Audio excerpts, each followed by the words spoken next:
할렐루야, 할렐루야. 12월 11일 수요 새벽 예배 주님의 전으로 나오신 모든 성도님들을 예수님 이름으로 환영하고 또 축복합니다. 정말 저희들이 영적으로 깨어있지 않으면 무엇이 옳고 그른지 분별하기 그런 힘든 세상에 살아가고 있는데, 이럴 때일수록 저희들 더더욱 더 말씀과 기도로 주님만 더 의지하며 나아가는 삶을 살아가는 저희들 모두가 되기를 소망합니다. 네, 우리 시간 우리 눈에 아무 증거 아니 되어도 하나님의 그 말씀 위에 서서 나아갈 것을 이 찬송으로 함께 고백하며 나아갑시다.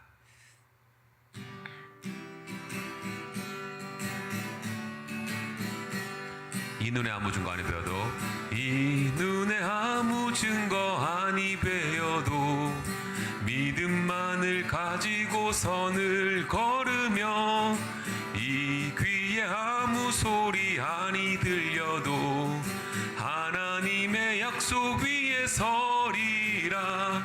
걸어가세 믿음 위에 서서, 나가세 나가세 의심 버리고, 걸어가세 믿음 위에 서서, 눈과 귀에 아무 증거 없어도, 이 눈이 보기에는 어떠하든지 이미 얻은 증거대로 늘 믿으며, 이 맘에 의심 없이 살아갈 때에 우리 소원 주 안에서 이루리. 걸어가세 믿음 위에 서서, 나가세 나가세 의심 버리고, 걸어가세 믿음 위에 서서, 눈과 귀에 아무 증거 없어도 주님의 거룩함을 두고 맹세한 주 하나님 아버지는 참 미쁘다. 그 귀한 모든 약속 믿는 자에게 능치 못할 무슨 일이 있을까. 걸어가세 믿음 위에 서서, 나가세 나가세 의심 버리고, 걸어가세 믿음 위에 서서, 눈과 귀에 아무 증거 없어. 걸어가세 믿음 위에 서서, 나가세 나가세 의심 버리고, 걸어가세 믿음 위에 서서, 눈과 귀에 아무 증거 없어도.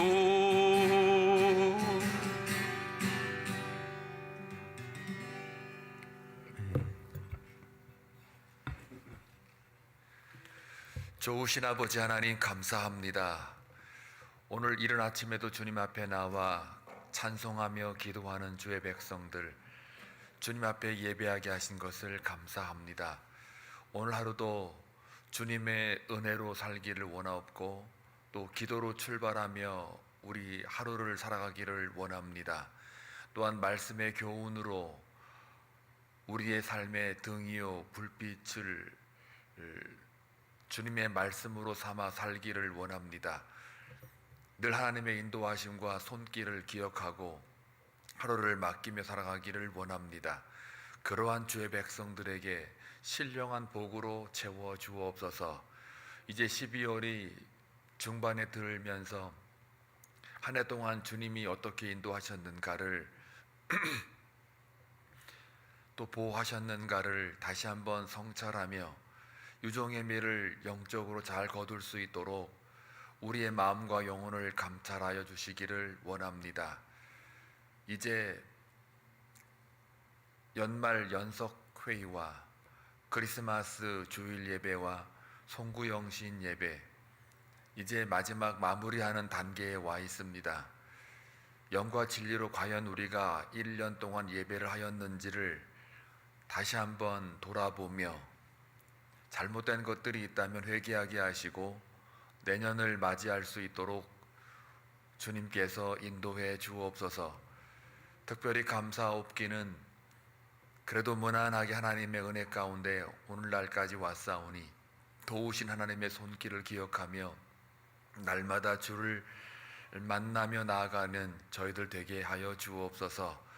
내년에 있을 소그룹 강화 훈련을 통해서 우리가 다시 한번 모이기를 힘쓰게 하시고 비전 153을 향하여 나아갈 때 아버지께만 영광을 돌릴 수 있는 아들 다움의 교회가 되게 하여 주옵소서.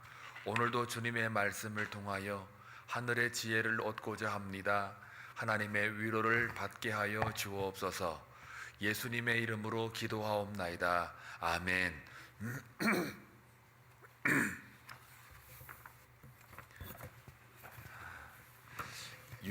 요한계시록 13장 1절에서 10절입니다. 어제 본문인데요. 13장이 워낙 중요한 장이라서 또 오해도 탈도 많은 장이라서 13장만큼은 이번 주에 정확하게 풀어 가보려고 합니다. 그래서 1절부터 10절까지 하나님 말씀 함께 교독합니다. 내가 보니 바다에서 한 짐승이 나오는데 뿔이 열이요 머리가 일곱이라. 그 뿔에는 열 왕관이 있고 그 머리들에는 신성 모독하는 이름들이 있더라. 내가 본 짐승은 표범과 비슷하고 그 발은 곰의 발 같고 그 입은 사자의 입 같은데 용이 자기의 능력과 보좌와 큰 권세를 그에게 주었더라. 그의 머리 하나가 상하여 죽게 된 것 같더니 그 죽게 되었던 상처가 나음에 온 땅이 놀랍게 여겨 짐승을 따르고 용이 짐승에게 권세를 주므로 용에게 경배하며 짐승에게 경배하여 이르되 누가 이 짐승과 같으냐 누가 능히 이와 더불어 싸우리요 하더라. 또 짐승이 과장되고 신성 모독을 말하는 입을 받고 또 42달 동안 일할 권세를 받으니라.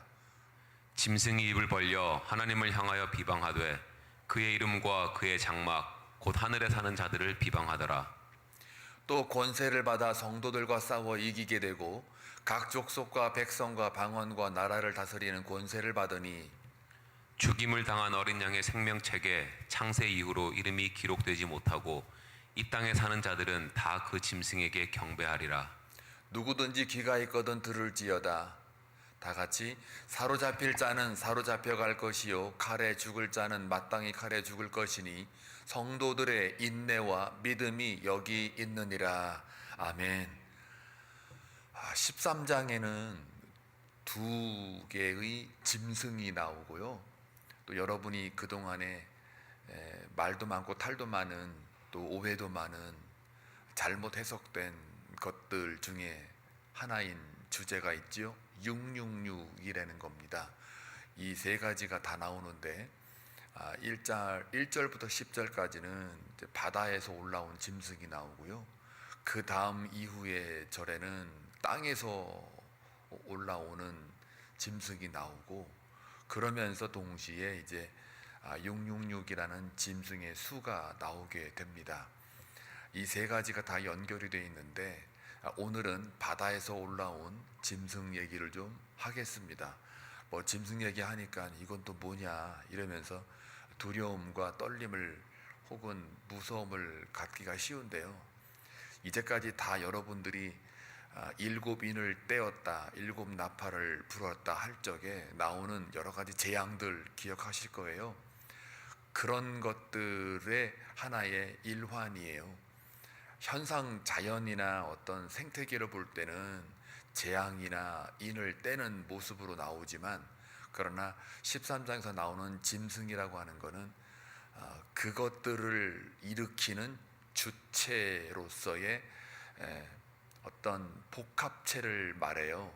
그래서 우리가 보통 짐승 그러면 누구냐, 어느 나라냐, 아니면 무엇이냐 뭐 이렇게 갖다 붙이기 때문에 많은 오해들과 또한 잘못된 해석들이 있는데요. 결국 제가 앞서 표현했던 것처럼 짐승은 한두 개가 아니고 예수 밖에 있는 모든 것들이에요. 다 복합체인데요. 이제 그게 뭐냐면은 1절에 보게 되면 여기 중간에 보면은 그 머리들에는 신성 모독하는 이름들이 있더라 그랬어요.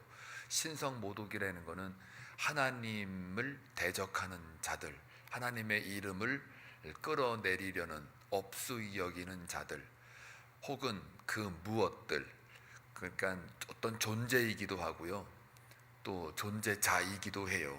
그러니까 사상도 되고 이념도 되고 철학도 되고 사상도 되고 혹은 어떤 역사적으로 뭐 당시에 네로도 되고 히틀러도 되고 교황주의, 인본주의, 은사주의, 또 뭐가 있을까? 물질주의, 또 아니면 뭐 공산주의, 이런 모든 것들을 총체적으로, 이게 다 제가 지금 언급한 것들이 전부 다 공통점이 하나 있죠. 바로 신성 모독하는 것들이에요.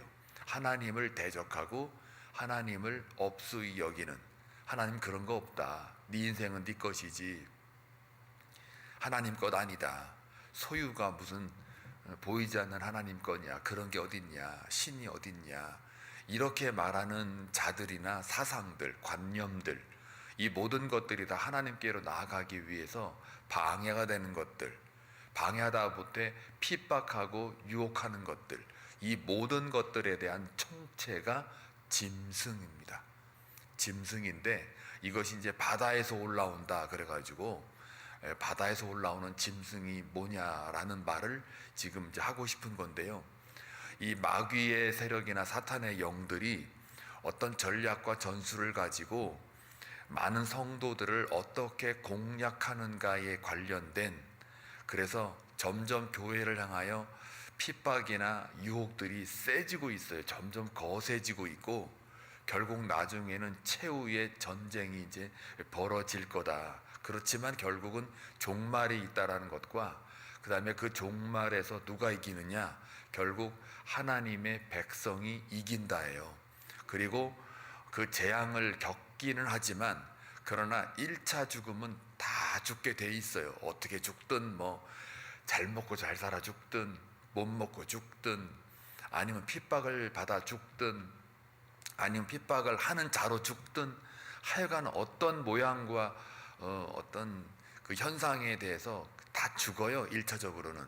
그러니까 1차 죽음에 있어서의 다가오는 그 위협들, 그런 핍박들, 유혹들을 지금 설명을 하고 있는 건데요. 그게 재앙이고 7번째까지 이르는 인을 떼는 모습, 앞으로 나오겠지만 7대접을 통해서 또 재앙이 묘사가 되고 있고요. 13장에는 그런 모든 재앙들의 주체 세력이 뭐냐라고 할 적에 짐승이다라는 말을 표현하는 겁니다. 그래서 지금 적어 보니까 뭐 뿔이 10개다, 뭐 머리가 7이다, 뿔에는 10왕관이 있다, 저게 뭐냐 도대체가, 이렇게 우리가 이제 애매하게 되는데, 저 말은요, 그 2절도 한번 다시 읽어볼까요? 내가 본 짐승은 표범 나오죠. 비슷하고 그 발은 곰도 나오고, 곰 밝았고 그 입은 사자가 나와요. 입 같은데 용이 나오죠. 자기의 능력과 보좌와 큰 권세를 그에게 주었더라. 요 4개의 짐승이 나오는데 1절과 2절을 어디서 인용이 됐느냐면 다니엘서 7장 2절에서부터 그 이하의 말로 다 인용이 되어 있어요. 다니엘이 꿈을 통해 환상을 본 내용이 저거 1절과 2절이에요. 마찬가지로 요한도 환상을 통해서 예수 그리스도가 누군가에 대한 계시를 바라볼 적에 지금 저 환상을 똑같이 보게 되는데요. 기록하면서 다니엘서를 그대로 자기가 본 것을 인용을 하게 되어 있습니다. 그러니까 지금 저 4개의 짐승이 다니엘서 7장에도 나오고 여기 계시록 1절과 2절에도 나옵니다. 자, 그러면은 순서만 좀 달라요. 그런데 이제 다른 점이 하나 있어요. 뭐냐면은 다니엘서 7장에서 볼 때는 제가 읽지는 않을게요. 그냥 시간이 없으니까 그냥 전체 큰 그림으로만 그려가려고 합니다. 바다에서 나오는 4 짐승이 있다라고 다니엘서도 똑같은 말을 해요. 그러면서 그 첫째 짐승은 사자요, 2번째 짐승은 곰이고, 그 다음에 3번째 짐승은 표범이고, 그 다음에 4번째는 무시무시한 10뿔이 있는 용이다 그랬어요. 예수 순서만 조금 다르고요. 그런데 이제 중요한 건 뭐냐면 저 2절에서는 하나의 복합체로 표범, 곰, 사자, 용을 하나로 다 뭉쳐 있고, 다니엘서에서는 각기 4개가 따로따로 떨어져서 묘사를 하고 있어요. 그것만 차이가 나지 나머지는 똑같습니다. 그러니까 저 2절에서 말하고 싶은 건 뭐예요? 때로는 표범 같기도 하고 곰 그러니까 표범의 역할, 곰, 뭐 사자, 용 이런 모든 것들이 다 복합체라는 거예요. 그러니까 사단의 수하에 있는 그 짐승이 바다로 올라와서 우리 사랑하는 하나님의 백성들의 성도들을 핍박하고 유혹하고 그러는데, 그런데 저들이 지금 능력과 보좌와 큰 권세를 받아가지고 우리를 그렇게 하나님을 대적하게 만드는, 신성 모독하게 만드는 그걸로 지금 행세를 하고 있는 거란 말이죠. 자, 그러니까는 저게 지금 다 뭐예요? 예수의 권세 아래에 권세를 그에게 주었더라. 다 지금 어디서 지금 놀고 있는 거예요? 예수의 권세 아래에서 그들 짐승조차도 그렇게 지금 움직이고 있다라는 거니까, 우리가 예수가 나의 삶의 주인이고 왕 노릇하신다 그러면 지금 현상적으로 벌어지는 유혹이나 핍박에 관련돼서 쟤들이 지금 어떻게 해요? 깔짝깔짝 지금 잠시 5개월 혹은 뒤에 나오지만 42개월 동안 일시적인 현상으로 주어지고 있다라는 것을 또 볼 수가 있지요. 자, 그래서 그 다니엘서 7장 17절에서 27절에 의거하면 결국은 저 4개의 짐승을 합쳐놓은 게 저 2절이고, 다니엘서 7장에 나오는 4개의 짐승은 다 따로따로 떨어져서 기록해 놓은 거기 때문에 저 2절을 볼 것 같으면 복합체라는 거예요.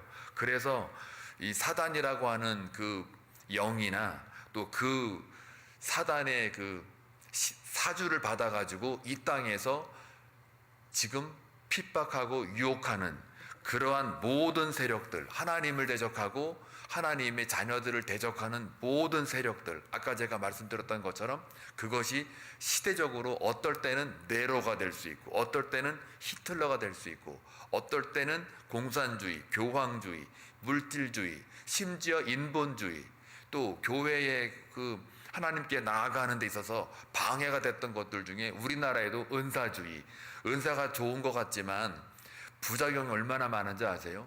그것 때문에 하나님을 잘못 섬기게 만들었던, 그것 때문에 잘못된 리더들이 나와가지고 방언 못하면 너 구원 없어, 뭐 이런 식으로 희한한 논리를 가지고 이렇게 방해했던 것들을 여러분 기억나시죠?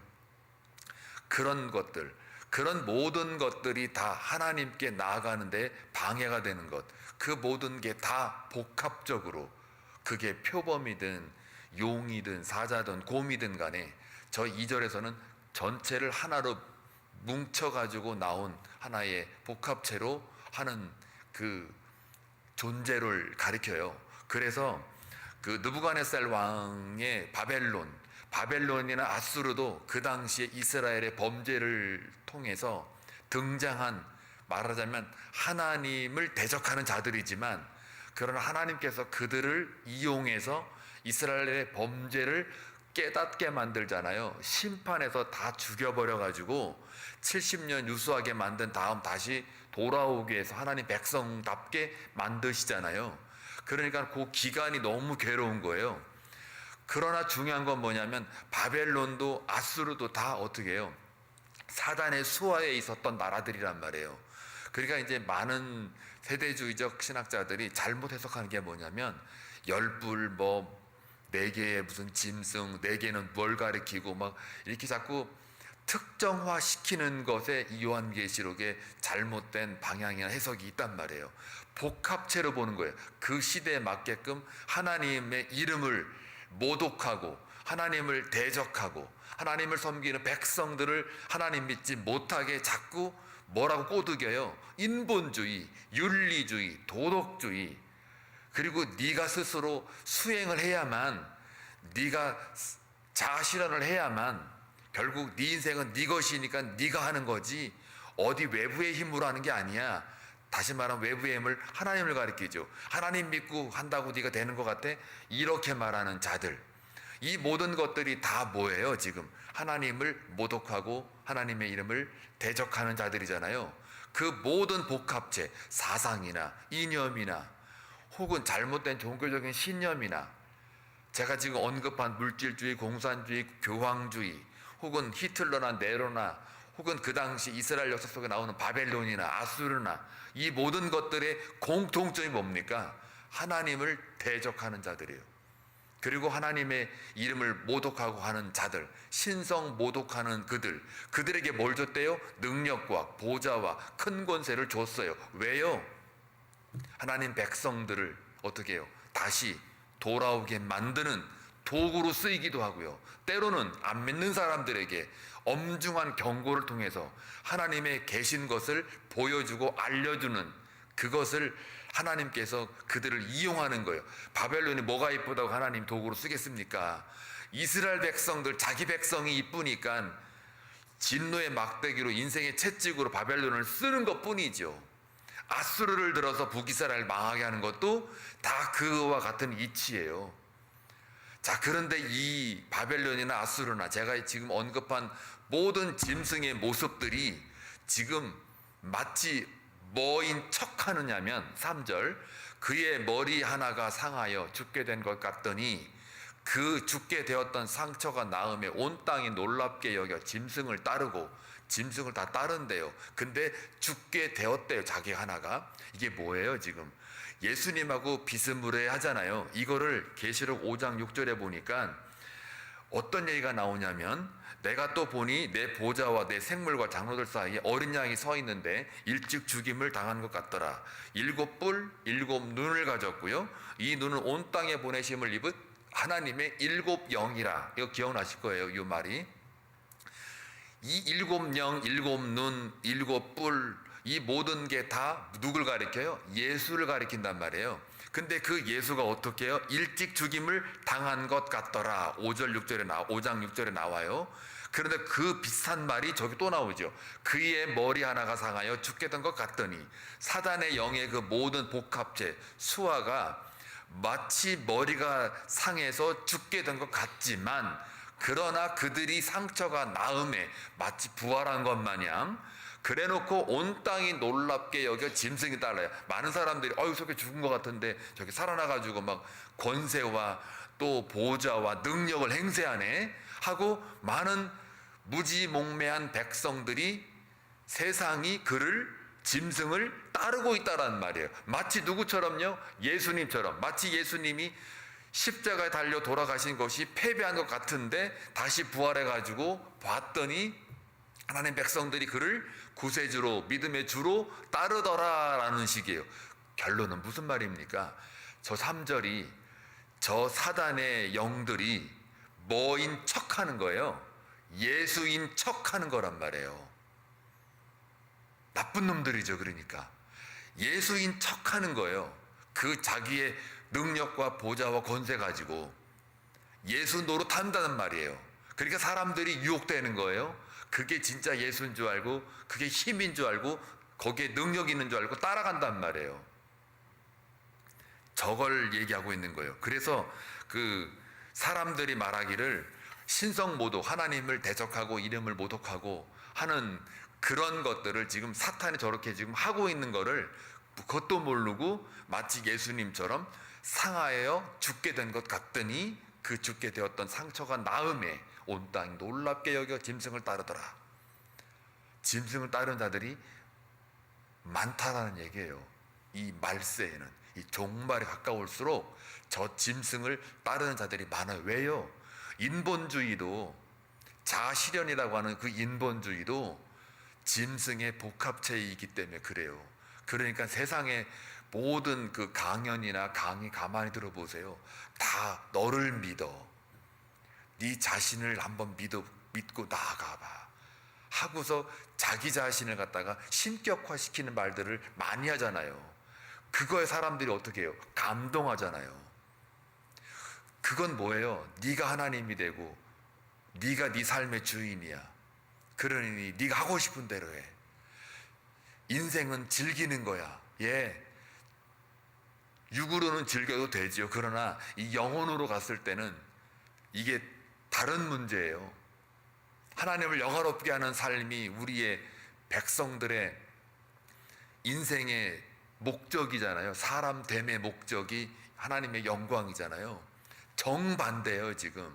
근데 세상이 말하는 저 짐승을 따르고라는 그 말이 너무너무 저렇게만 읽으면 잘 안 따라가지만 우리가 지금 살고 있는 모든 인생의 삶이 다 그와 같이 가고 있어요.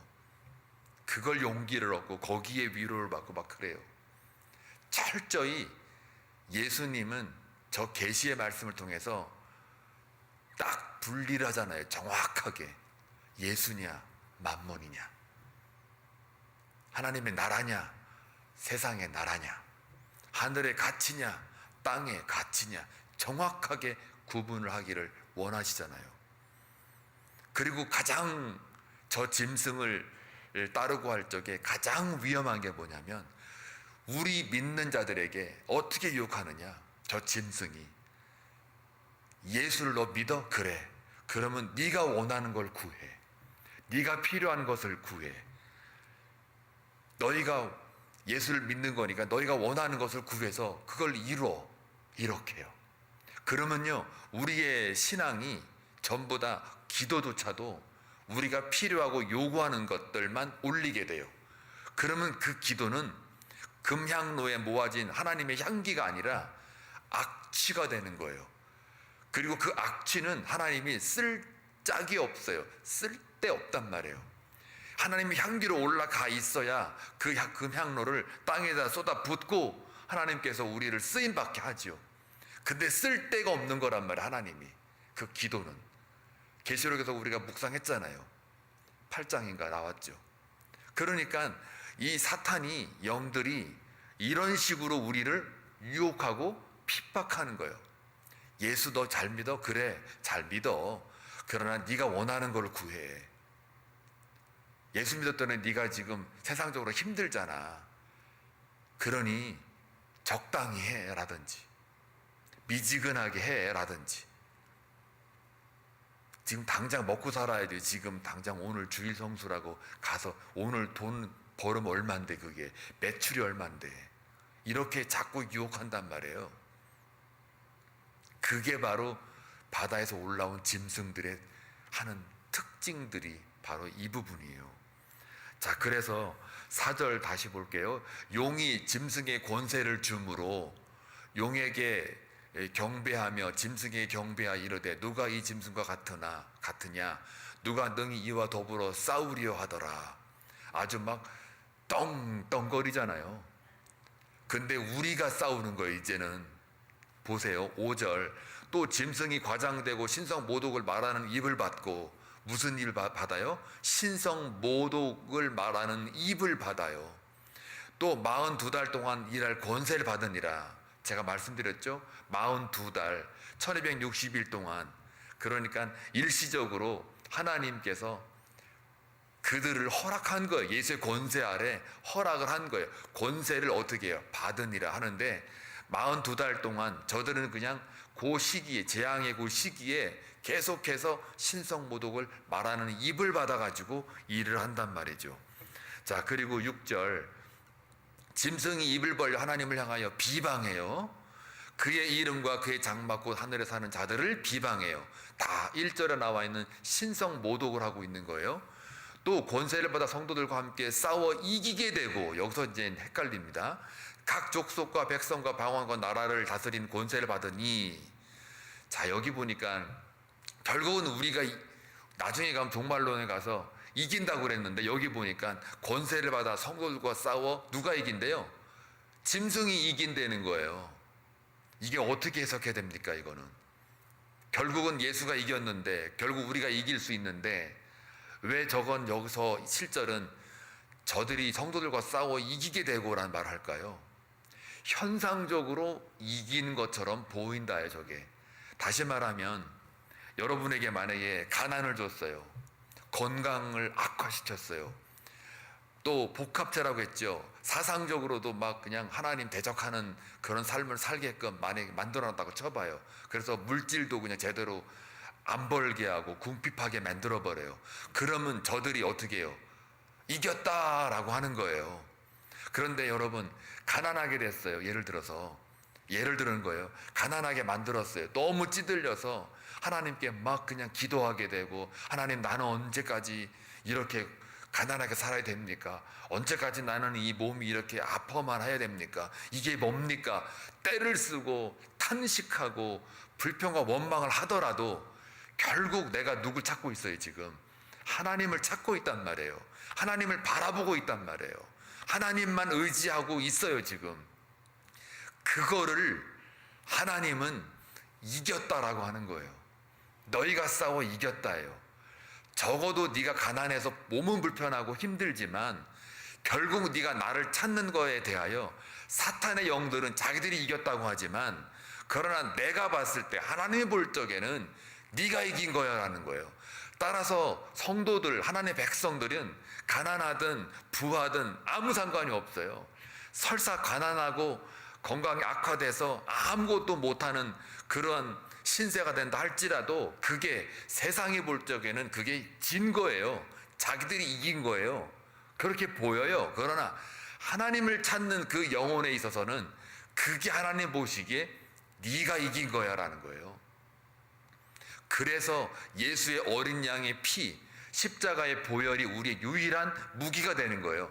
마찬가지예요. 십자가를 지고 달려가는 그 예수님을 바라볼 때 세상은 뭐라고 그랬어요? 우리가 이겼다라고 했단 말이에요. 우리가 싸워서 이겼다라고 아주 그냥 큰 소리 뻥뻥뻥뻥 쳤단 말이에요. 근데 하나님 관점에서는 뭐예요? 내가 다 이루었다라고 예수님이 선포하시잖아요. 그리고 역시 너는 내 아들이야라고 하나님이 그 아들을, 내 영혼을 받으시잖아요. 그리고 보호자 옆에 앉아 계시잖아요. 그리고 세상을 향하여 바라보잖아요. 내가 세상을 이기었노라라고 예수님이 그 자신의 입으로 선포하시잖아요. 왜요? 세상은 또 내가 이겼어 그러는 거예요. 그 이겼어라는 그 말도 언제까지 유효하느냐? 42개월. 42개월 동안 그래 이겼다고 쳐, 그래 알아서 해, 이거예요. 그 느낌을 가지셔야 돼요. 그리고 하나님 보시기에는 내가 진짜 이긴 거야 하고 뚜껑을 열어보니 그들이 진 거를 그때 가서 안단 말이에요. 그리고 우리도 그때 가서 두 번째 사망해를 받지 않는 우리의 모습 바라보면서 우리가 이겼구나라는 걸 아는 거예요. 저와 여러분의 삶을 살아가는 동안 마치 세상의 가치와 보상이 주어지지 않을 때라든지, 남들과 우리가 비교를 할 적에 남들은 가지고 나는 못 가지고, 남들은 뭔가를 누리고 나는 못 누리고, 이걸 가지고 우리가 나는 세상에서 진 거야 라고 미리 판단하지 마시라고요. 하나님의 관점에서 볼 때는 너가 이긴 거야 라고 하나님의 위로가 있는 거예요. 그리고 진짜 이긴 건 그 다음부터야. 재앙 이후에 어떻게 되는지 한번 두고 봐. 저들은 생명의 면류관이 없어. 생명의 기록된 생명의 책에 이름이 기록되어 있지 않았어. 결국 저들은 다 지옥 갈 거야. 너희들은 천국으로 들어간다. 두 번째 사망의 해는 너희들에겐 주어지지 않지만 저들에게는 두 번째 사망이 기다리고 있어. 그러니 너희가 이긴 거야. 지금 너희들이 고생하고 있는 것들은 잠시 내가 저들에게 족속과 백성과 방언과 나를 다스리는 권세를 잠깐 내가 준 것뿐이야. 그러니 거기에 너희가 유혹되지 말고 당당히 맞서 신앙의 근육을 가지고 잘 키워서 어린 양 예수, 보혈의 피, 십자가만 가지고 너희들이 살면 돼. 그게 유일한 무기니까 하고, 오늘도 하나님께서 이 요한계시록을 통하여 말씀하고 계시는 거예요. 8절을 읽어볼게요. 죽임을 당한 어린 양의 생명책에 창세 이후로 이름이 기록되지 못하고 이 땅에 사는 자들은 다 어떻게 해요? 그 짐승에게 경배하리라. 여러분이 경배하지 않는다는 얘기는요, 여러분의 이름이 생명책에 기록이 되어 있다라는 거예요. 얼마나 저게 큰 복음인지 몰라요. 인본주의에 끌려가지 않고, 또 물질주의에 끌려가지 않고, 공산주의나 잘못된 사상에 끌려가지 않고, 교황이나 은사주의나 잘못된 그런 영들에 끌려가지 않고, 만몬에 끌려가지 않고 있을 때 이 세상에 살 동안 내가 괴로울 수 있으나 내 이름이 생명책에 기록된 증거라는 것을 우리가 다시 한번 저 말씀을 통해 새긴다면, 보세요. 누구든지 귀가 있거든 들을지어다. 하나님의 말씀이에요. 그 말씀을 오늘 듣고 오늘 하루 살아가는 동안 승리하시는 저와 여러분 되시길 주님의 이름으로 축원합니다. 기도합니다. 좋으신 아버지 하나님, 감사합니다. 오늘 짐승을 통해서 우리가 다시 한번 깨닫습니다. 저들이 마치 이긴 것처럼 보이나 하나님의 관점에서는 우리가 이겼다라고 하나님께서 생명책을 들어 설명하셨습니다. 얼마나 감사하고 얼마나 큰 복음인지 모릅니다. 오늘 하루 살아가는 동안 사랑하는 주의 백성들, 세상의 가치와 어떤 물질적인 것에 마음을 빼앗기지 않게 하시고 다른 어떠한 하나님을 모독하는 그러한 사상이나 철학이나 그런 것들에 유혹되지 않게 하기를 다시 한번 우리 십자가의 보혈로 어린 양 피로 붙들어 주시고 하나님만 바라볼 수 있는 하나님의 백성답게 살아가게 하여 주옵소서. 저들이 올린 그 기도들이 우리가 필요한 것을 올리는 것이 아니라 하나님의 뜻을 구하며 하나님이 원하는 것을 우리가 기도로 올려드릴 때 그것이 아름다운 하나님의 향기가 될 수 있도록 역사하여 주옵소서. 예수님의 이름으로 기도하옵나이다. 아멘.